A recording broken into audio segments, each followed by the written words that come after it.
SeaWorld Orlando is one of the many theme parks in Central Florida vying for your time and attention. In today's adventure, we go in for the first time. The question is it worth the trip?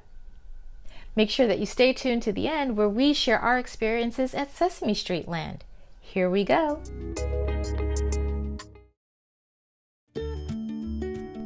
We entered SeaWorld Orlando with the main goal of spending as much time as we possibly could in Sesame Street Land.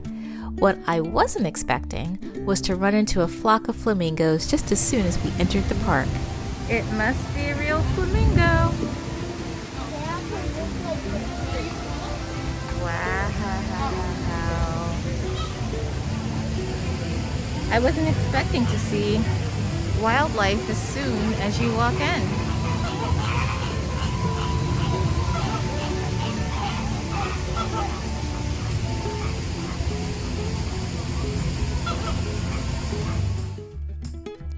Just past Manta, we found our way into Aquarium, the beautiful ocean.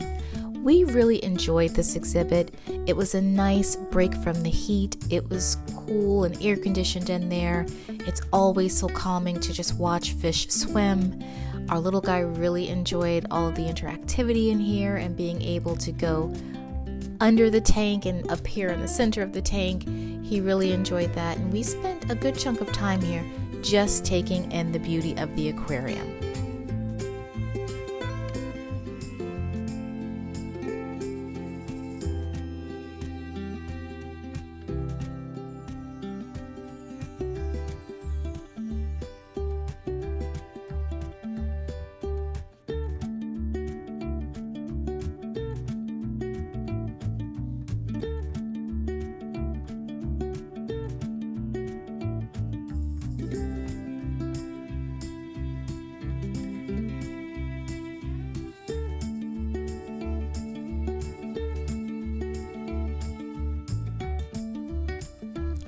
Next up for us was Manta, or I should say next up for my husband was Manta. This is billed as an extreme thrill ride with a 54-inch height requirement. When you're on the ride, you're supposed to feel as though you're spinning, gliding, skimming, and flying like a giant ray. This is one of those quote-unquote big roller coasters, sort of leaves the littles out of it. If you're a huge roller coaster fan, which my husband is, chances are you will enjoy this ride. Up next for my husband again was Mako, another extreme thrill ride with a 54-inch height requirement. This one goes up to speeds of 73 miles per hour and drops you from 200 feet high. Wow. Again, if you're an extreme coaster fan, you're gonna like this one too. Next up on our tour of SeaWorld, we passed by Infinity Falls. Now this is billed as a family type raft ride, has a 42-inch height requirement, and it looks like you do get soaked on this. We were extremely hot this day, but we didn't want to get soaked, so we gave this one a pass. The timing worked out that as we were passing the Orca encounter, a show was starting, so we decided to go in and sit down for a little bit out of the blazing sun and watch the show. The one thing that I'm sure I don't have to tell you, but just want to remind you that if you don't want to get wet, don't sit in that splash zone. Their scientific name is Orcinus orca, but they're more commonly known as killer whales. And here at SeaWorld, all 5 members of our pod have their own individual names and identities. First is Katina, our matriarch and leader at 45 years old. Next, we have our 2 14-year-old females, Nalani and Malia. And last but not least, our 2 male killer whales, Trua and Mako. Now in just a moment, Jackie, Cheryl, and Joe will ask our 3 female killer whales to flip over onto their backs and present us with the underside of their tail flukes. Now there's a vein that runs along the center of each lobe of their tail flukes. And this is a perfect place for us to be able to collect that blood sample. 2 and 3, let's give her the signal. Off she goes. Now, scientists think that killer whales may breach, perhaps to scratch an itch. But for the most part, they're just announcing to their pod that they have arrived.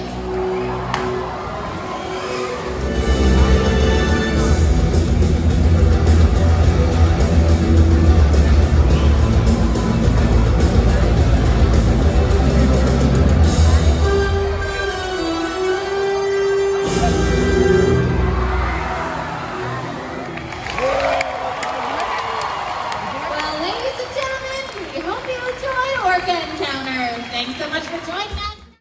All right, we have finally made it to Sesame Street Land. First up is a ride on the Sunny Day Carousel.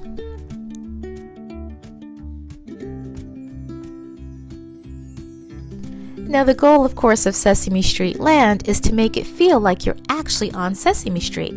So with that comes a whole bunch of interactions with the buildings that you get to see on the TV show. You actually get to take a look at Big Bird's nest. There's a place for you to go meet Elmo and Cookie Monster and Abby. And then we did get a chance to see my personal favorite, the Count. I love to count with him. There are a whole bunch of interactive play areas. There's a splash pad. There's so many things to see and do here that the little guy had a blast. So take a look at what we did while we were down on Sesame Street. Technically, the queue to have your photo taken at the character meet and greet is a part of the interactive play area. It's called the Backstage Queue Warm-Up. Decidedly low-tech, it has 6 non-digital activities designed to help you pass the time in line.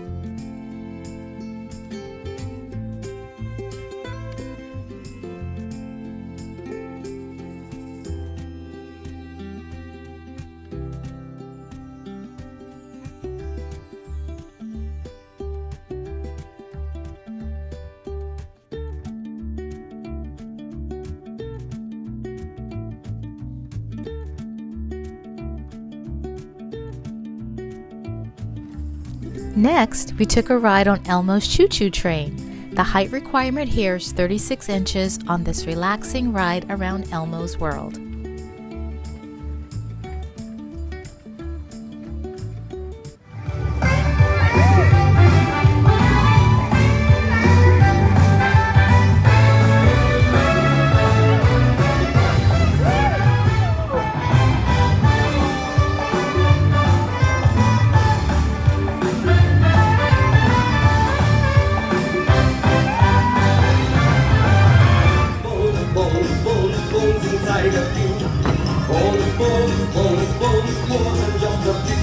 So many you can't count them, amazing, but it's true. There are bones inside of you.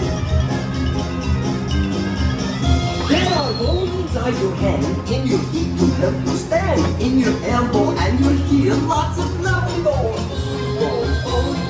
Bones inside of you.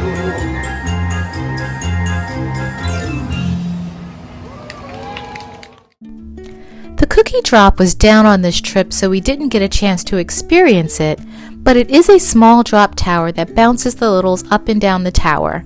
The ride has a 42-inch height requirement. We did, however, get a chance to ride Big Bird's Twirl and Whirl. With a 36-inch height requirement, this is very much a tamer version of the teacups. We passed by Rosita's Harmony Hills, which was also closed on this trip, but it is a musical playground with instruments for the kids to play. We were on our way to Super Grover's Boxcar Derby, which is the roller coaster in this land. With a 38-inch height requirement, it's a good first roller coaster for the littles.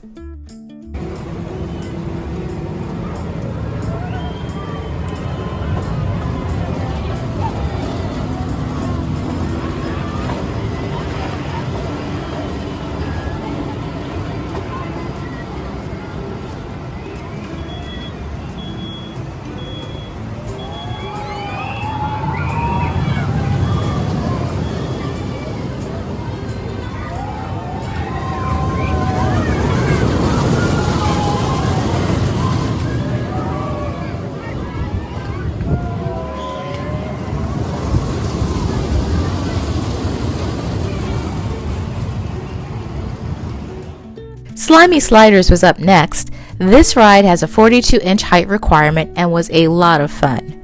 You're taking a ride through Oscar's compost collection with Oscar's pet worm.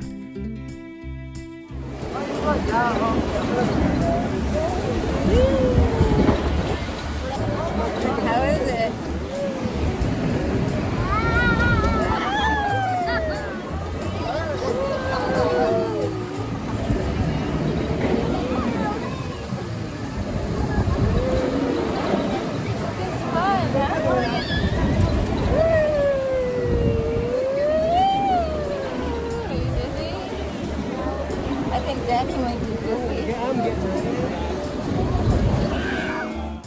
Abby's Flower Tower was our last ride of the day. Coming in at a 42-inch height requirement, we rode in flower pots that rose in the sky thanks to a little magic from Abby.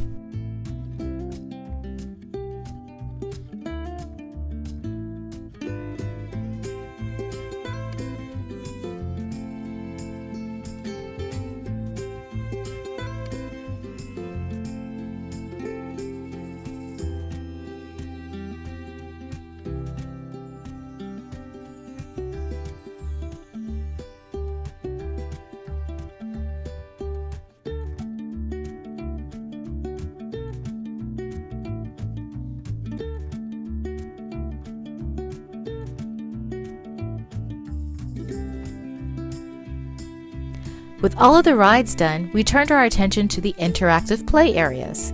Laundromat was up first. Our little guy popped the bubbles to see what was in the wash.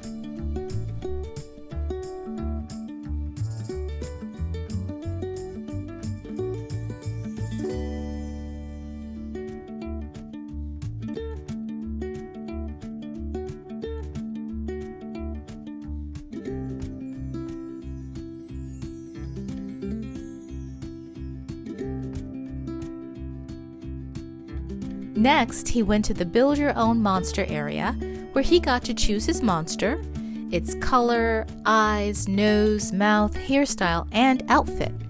Once he was done, he went to look for his monster in the Monster Community window.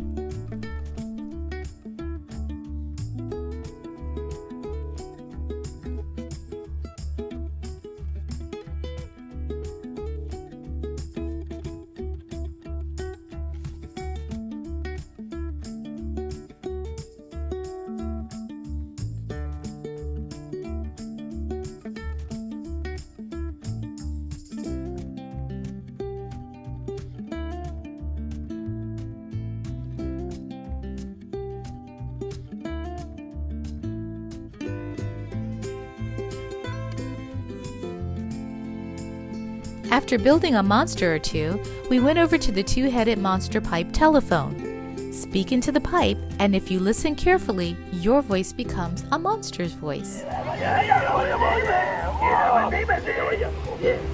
Hello.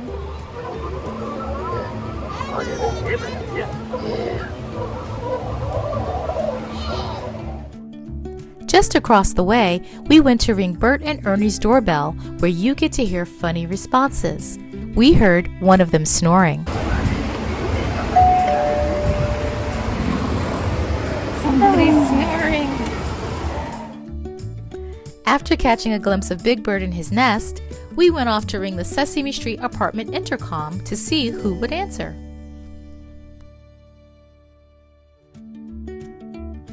Next up was a quick look in the Yip Yip's mail slot to see what they were up to.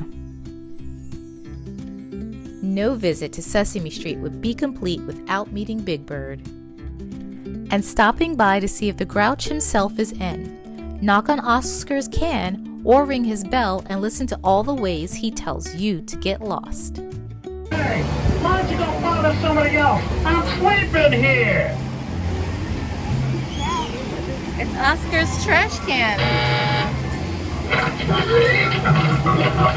Hey, Spot and I are trying to have a mud bath in here. Scram!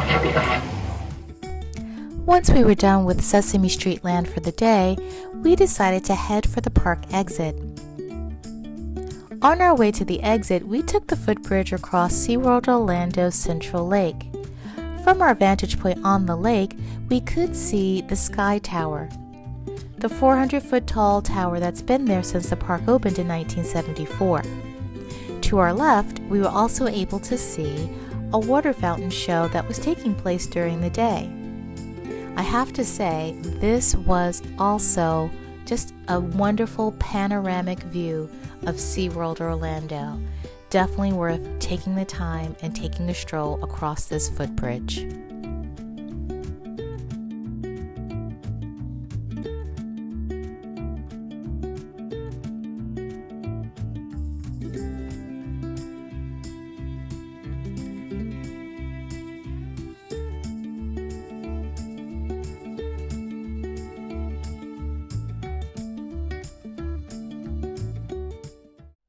We went into SeaWorld Orlando with very little in the way of expectations.